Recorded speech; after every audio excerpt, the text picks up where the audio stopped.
Chapter 3 Ways and Means.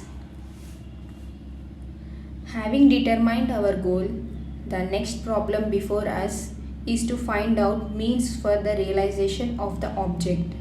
Sages and teachers have elaborately dealt with this subject. They have laid down various forms of practices or sadhanas helpful for the attainment of what they put forth as final goal.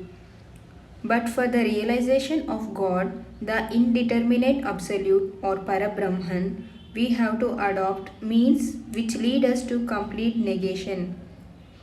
Our goal of life, as discussed in the previous chapter, is the final stage where we are nearest to the superactive center or zero, which is the primeval cause of the entire manifestation and to which everything will ultimately return after Mahapralaya, complete dissolution.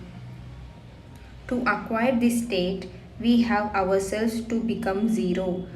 No doubt we shall reach that point in natural course at the time of Mahapralaya.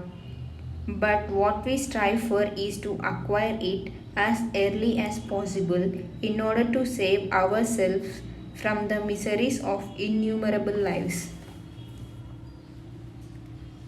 Just as Mahapralaya is essential for the return of everything to the origin, similarly for our return to that point, we must bring about our Pralaya destruction, or acquire a state of complete dissolution of all things of our own making.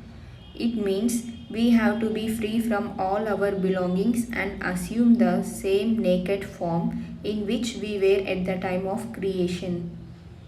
Our belongings are a pile of samskaras, impressions, which with their resultant effects in the form of complexities and the diverse coverings which we have gathered round the soul and which are the results of our thoughts and actions. We possess mental and intellectual faculties which are all active. Our mind determines the actions of the body. We see, hear, feel, and understand things. We begin to like or dislike them. Desires gradually begin to creep in and affect our actions. The rings go on multiplying, and we exert ourselves for the fulfillment of desires. A desire, when satisfied, generally creates another to follow in its place. We are seldom free from them even for a moment. We see most things with an idea of having them. These desires mold our physical and mental actions and lead to the formation of samskaras, thus adding more and more coverings to the soul. Fresh desires every moment, and our efforts to satisfy them lead to continuous additions. Their impressions remain on our causal body so long as they are not wiped off through the process of bhog. The completion of bhog of all the samskaras formed every moment cannot ordinarily be possible during the whole life. Thus, when our life comes to a close, we still have a lot of samskaras stored within us. These very samskaras become the cause of our rebirth in order to offer us an opportunity to complete their bhog.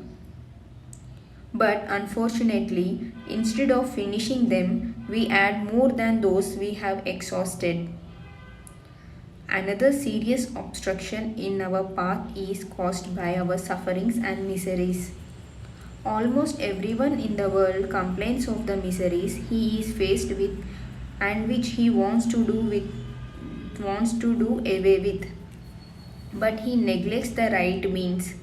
He thinks fulfillment of desires to be the only way of removing miseries. But that is not the solution.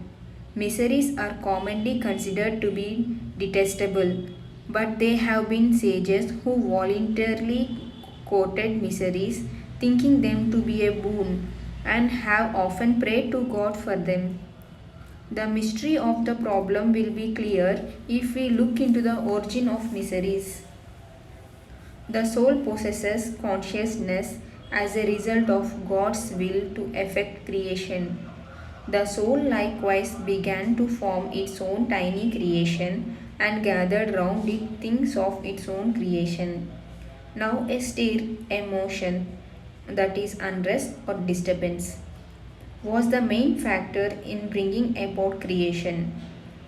Similarly, for the tiny creation of the soul too, unrest or disturbance is indispensable. We also possess the force of will, which we apply to impart power to the factors necessary for setting up this creation. They appear before us in the form of joy or sorrow, comfort or misery. The mind, to being constantly active, creates within us liking for the one and dislike for the other, introducing the two extremities of a thing.